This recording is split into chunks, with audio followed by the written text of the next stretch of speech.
Nous sommes de retour sur le Salon des Sports et Parasport de Paris. On est en novembre, il a plu tout à l'heure ce matin, on est arrivé tout mouillé pour certains.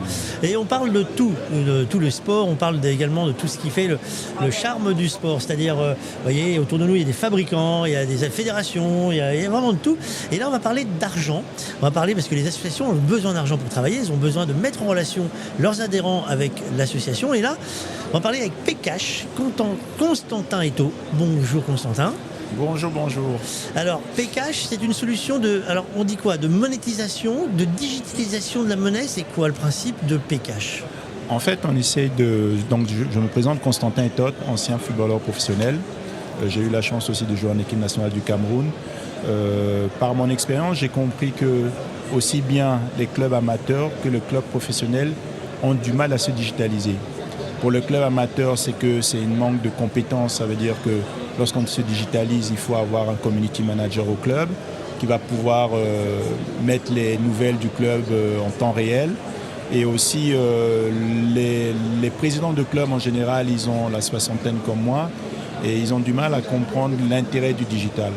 Donc, la solution Pcash, surtout Pcash Play, elle est là pour soutenir le club à se digitaliser.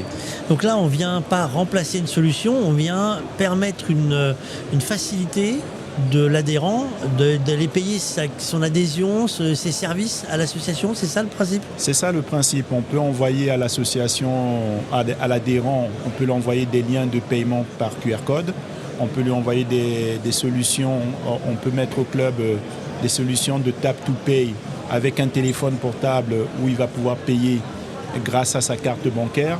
Mais l'idée aussi, derrière tout ça, c'est de pouvoir interagir avec les membres du club, soit avec les fans du club. On va parler des fans quand c'est un club professionnel, avec les membres du club, c'est de pouvoir aussi leur donner la possibilité d'avoir par exemple une carte du club où ils vont pouvoir avoir des facilités de paiement avec l'écosystème du club.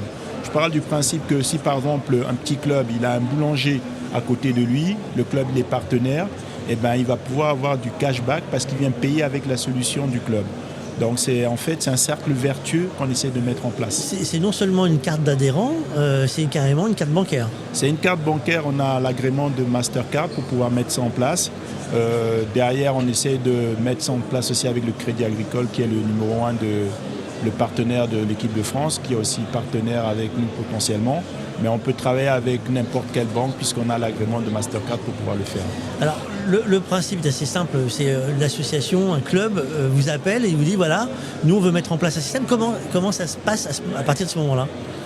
Justement, donc on étudie, chaque club a son écosystème. Voilà son écosystème, et c'est pour ça qu'on est une start-up. On va essayer de s'adapter et de comprendre leurs points de douleur. En fait, l'idée c'est vraiment de les assister. Il y a la masse qui va vouloir sa solution de carte de paiement naturellement, mais après l'idée c'est maintenant avec par exemple les agents IA, c'est de comprendre, les aider. Par exemple, lorsque un club n'est pas 24 heures sur le site internet, grâce à l'agent IA, on va lui nourrir l'agent IA de la base de données du club pour qu'il puisse répondre au plus près à la problématique du club. Et si l'agent IA ne comprend pas la problématique, on est capable de le rediriger chez un dirigeant qui va donc pouvoir lui donner les bonnes informations. Aujourd'hui, avec l'expérience que vous avez du terrain associatif et des clubs, même voire les clubs pro, c'est quoi le plus compliqué dans la digitalisation des clubs ? Bon, pour les clubs pro, en fait, lorsqu'on les approche, ils sont plutôt dans une approche, quand ils ne sont pas demandeurs, ils sont plutôt dans une approche de sponsoring. Donc c'est la difficulté de ce business lorsqu'on est dans un milieu de sport. En fait, toutes les associations tentent de l'argent. Donc s'ils ne sont pas dans le besoin, c'est toujours compliqué de leur faire comprendre qu'il faut qu'ils se digitalisent. Et maintenant, on parle de pourquoi ils ont besoin de se digitaliser, parce qu'en fait, en réalité, ils ont de la data de leurs adhérents ou de leurs fans. Et grâce à cette digitalisation, on est capable, par exemple, imaginons, moi je suis un homme de 60 ans, eh ben, on ne va pas aller me proposer des couches culottes. Et pourquoi pas ? Non, pas encore.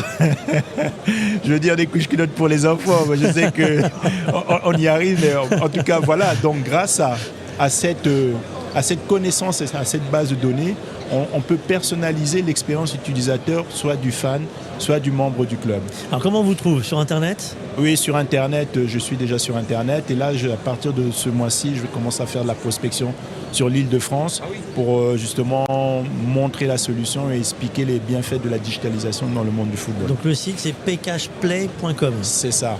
Voilà. pcashplay.com. Merci beaucoup. C'est moi qui te remercie et puis à bientôt. Journée.